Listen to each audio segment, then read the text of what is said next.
Indian cinema ഇൻഡസ്ട്രിയിലെ പുതുചരിത്രം രചിക്കാനായിട്ട് തിയേറ്ററുകളിലേക്ക് എത്തിയ ഏറ്റവും പുതിയ ഇന്ത്യൻ പാൻ ഇന്ത്യൻ സിനിമയാണല്ലോ കൽക്കി 2898 AD. നാഗാഷുവിന്റെ സംവിധാനത്തിലെ പ്രഭാസ്, അമിതാഭ് ബച്ചൻ, ദീപിക പദുക്കോൺ, കമലഹാസൻ തുടങ്ങിയവരൊക്കെ അഭിനയിച്ച സിനിമ ആദ്യ ദിവസം തന്നെ 191 കോടി 50 ലക്ഷത്തിന് മുകളിലെ വേൾഡ് വൈഡ് ഗ്രോസ് കളക്ഷൻ നേടിയെടുത്താണല്ലോ തുടങ്ങിയിരിക്കുന്നത്. കൽക്കി എന്ന ബിഗ് ബഡ്ജറ്റ് സിനിമയുടെ രണ്ടാം ദിവസം ഒരു വർക്കിംഗ് ദിവസത്തിലേക്ക് വെള്ളിയാഴ്ച ദിവസത്തിലേക്ക് എത്തിയിരിക്കുകയാണ്. രണ്ടാം ദിവസത്തെ കേരള ട്രാക്കിംഗ്, 2 ദിവസത്തെ വേൾഡ് വൈഡ് കേരള എസ്റ്റിമേറ്റ് കണക്കുകൾ എല്ലാം തന്നെയാണ് ഈ ഒരു വീഡിയോയിലൂടെ പ്രേക്ഷകരിലേക്ക് എത്തിക്കുന്നത്. ആദ്യമേ കേരള ട്രാക്കിംഗിലേക്ക് വരികയാണെങ്കിൽ പ്രതീക്ഷിച്ച പോലെ വെള്ളിയാഴ്ച കളക്ഷൻ ഇടിവാണ് ഇന്ന് സംഭവിച്ചിരിക്കുന്നത്.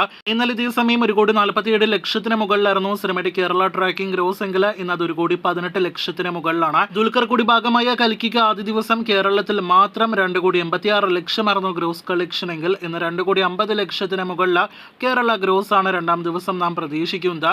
അങ്ങനെയെങ്കിൽ വെറും 2 ദിവസങ്ങൾ കൊണ്ട് കൽക്കിയുടെ കേരള ഗ്രോസ് 5 കോടി രൂപയ്ക്ക് മുകളിലേക്ക് എത്തുന്നതാണ്. സിനിമ ഒരു ഓഫ് സീസണിലാണ് കേരളത്തിൽ റിലീസ് ചെയ്തിരിക്കുന്നത്. ഒപ്പം തന്നെ മഴക്കാലം കൂടിയാണ്. എന്നിട്ടും 5-6 കോടി റേഞ്ചിലെല്ലാം തന്നെ സിനിമയ്ക്ക് 2 ദിവസങ്ങൾ കൊണ്ട് കേരള കളക്ഷൻ വരികയാണെങ്കിൽ വളരെ മികച്ച തുടക്കം സിനിമ നേടിയെടുത്തിരിക്കുകയാണ്. അടുത്ത 2 ദിവസത്തെ കേരള കളക്ഷൻ അറിയാനായിട്ടാണ് ഇനി നാം ആവേശത്തോട് ഉറ്റുനോക്കുന്നത്. ഇനി സിനിമയുടെ 2 ദിവസത്തെ വേൾഡ് വൈഡ് എസ്റ്റിമേറ്റ് കണക്കുകളിലേക്ക് വരികയാണെങ്കിൽ രണ്ടാം ദിവസം ബുക്ക് മൈ ഷോ എടുത്ത് നോക്കുകയാണെങ്കിൽ തന്നെ വ്യക്തമാണ് സിനിമയുടെ ആ ഒരു പോസിറ്റീവ് വോം സിനിമയ്ക്ക് എത്രത്തോളം ഗുണകരമായി മാറിയിരിക്കുന്നുവെന്ന്. കഴിഞ്ഞ മണിക്കൂറിൽ നോക്കുകയാണെങ്കിൽ 80,000-ഓളം ടിക്കറ്റുകളാണ് മണിക്കൂറിൽ ബുക്ക് മൈ ഷോ വഴി വിറ്റഴിക്കപ്പെട്ടിരിക്കുന്നത്.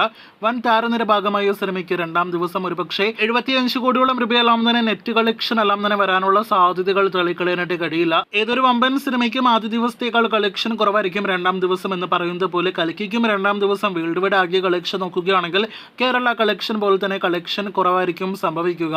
വിദേശ രാജ്യങ്ങളിലെ സിനിമയ്ക്ക് ആദ്യ ദിവസം പ്രീമിയർ ഷോസ് അഡ്വാൻറ്റേജ് എല്ലാം തന്നെ ഉണ്ട്. രണ്ടാം ദിവസം മാത്രം സിനിമയുടെ വേൾഡ് വൈഡ് ഗ്രോസ് 100 കോടി രൂപയ്ക്ക് മുകളിലേക്ക് എത്തപ്പെടുമെന്നാണ് നാം പ്രതീക്ഷിക്കുന്നത്. അങ്ങനെയെങ്കിൽ 191 കോടി രൂപയ്ക്ക് മുകളിൽ ആദ്യ ദിവസം കളക്ഷൻ നേടിയെടുത്ത പ്രഭാസ് സിനിമയ്ക്ക് 2 ദിവസങ്ങൾ കൊണ്ട് വെറും 2 ദിവസങ്ങൾ കൊണ്ട് 300 കോടിയിലേറെ വേൾഡ് വൈഡ് ഗ്രോസ് കളക്ഷൻ നേടിയെടുക്കാൻ കഴിയുന്നതാണ്. അപ്പോൾ 650 കോടിയോളം ബഡ്ജറ്റ് കണക്കാക്കുന്ന കൽക്കി എന്ന സിനിമ എല്ലാ അർത്ഥത്തിലും മിന്നും തുടക്കം നേടിയെടുത്തിരിക്കുകയാണ്. അപ്പോൾ സയൻസ് ഫിക്ഷൻ, വാർ, ആക്ഷൻ, ഡ്രാമ, ഫാന്റസി വിഭാഗത്തിൽ പെടുന്ന കൽക്കിയുടെ കൂടുതൽ ബോക്സ് ഓഫീസ് റിപ്പോർട്ടുകൾ കേട്ട് അടുത്ത ഒഫീഷ്യൽ കണക്കുകൾ കേട്ട് പ്രേക്ഷകർ കാത്തിരിക്കൂ.